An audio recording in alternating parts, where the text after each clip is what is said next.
Good morning बच्चों आज हम वर्कशीट नंबर 3 सॉल्व करेंगे, जो कि कक्षा 6 के लिए वर्कशीट है। जो आज विज्ञान की वर्कशीट है, आपकी साइंस की वर्कशीट है। आज 23 सितंबर के लिए वर्कशीट है। यहाँ पर सारे बच्चे अपना नाम लिखेंगे और यहाँ पर अपनी क्लास टीचर का नाम।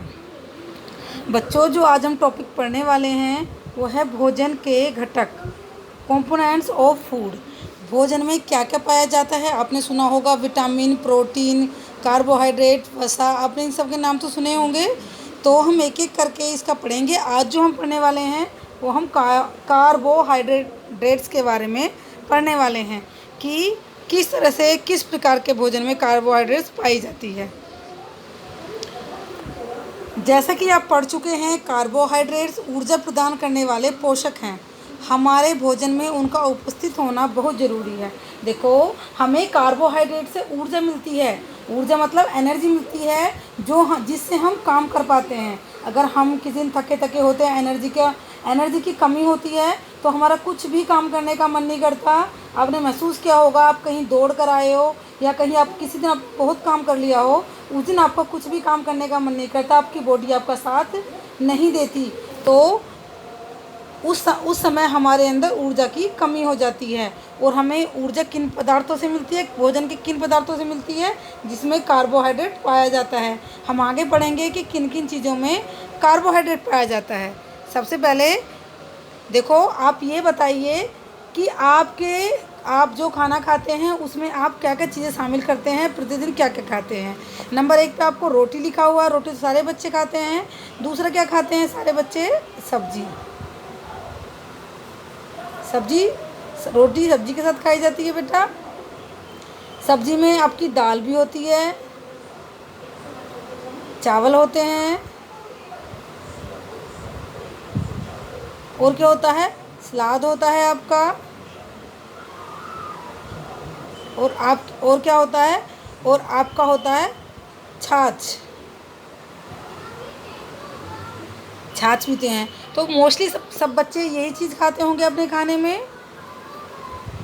तो आपको यहाँ पर इस कॉलम में ये फिल कर देना है जो मैंने ये लिखा है: सब्जी, दाल, चावल, सलाद और छाछ। आगे हम पढ़ेंगे कार्बोहाइड्रेट के प्रकार। कार्बोहाइड्रेट कई प्रकार के होते हैं। इसमें मंड और शर्करा हमारे भोजन में पाए जाने वाले मुख्य कार्बोहाइड्रेट्स हैं। यानी कि जो हम खाना खाते हैं उसमें, जो हमारे खाने में सब में नहीं, लेकिन कुछ हमारे खाने की चीज़ों में मंड और शर्करा पाई जाती है। अब देखो, हम आगे पढ़ेंगे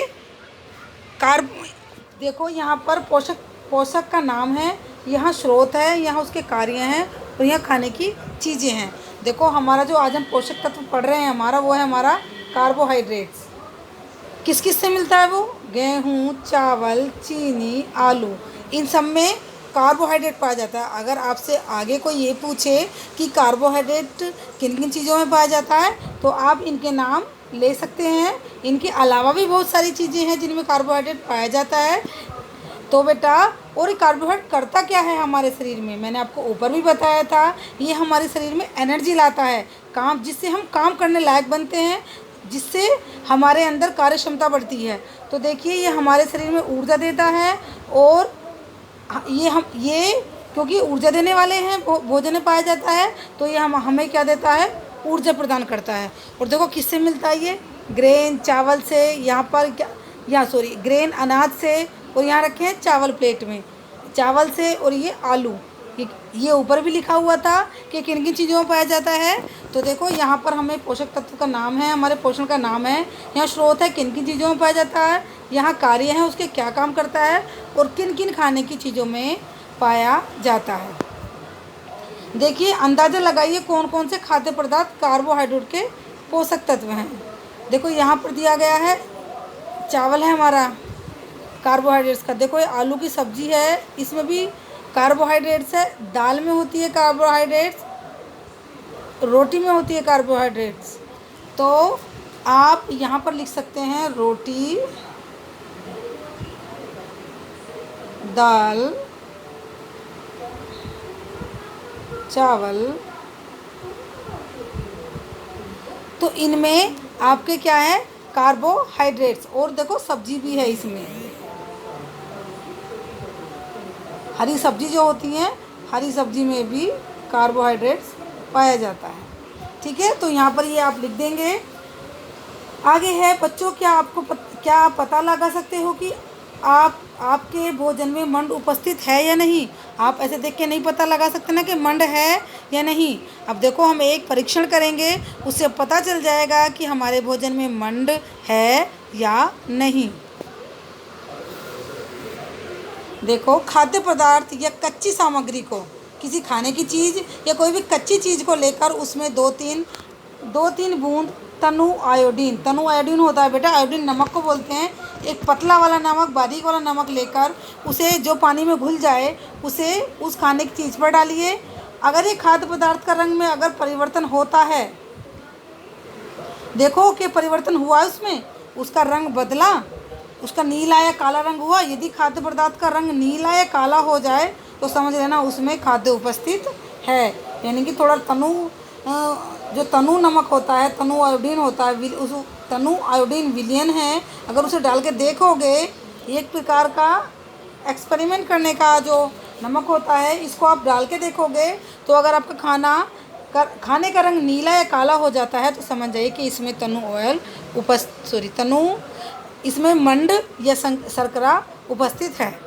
अब देखिए यहाँ पर सोची हाँ और या ना में उत्तर दीजिए।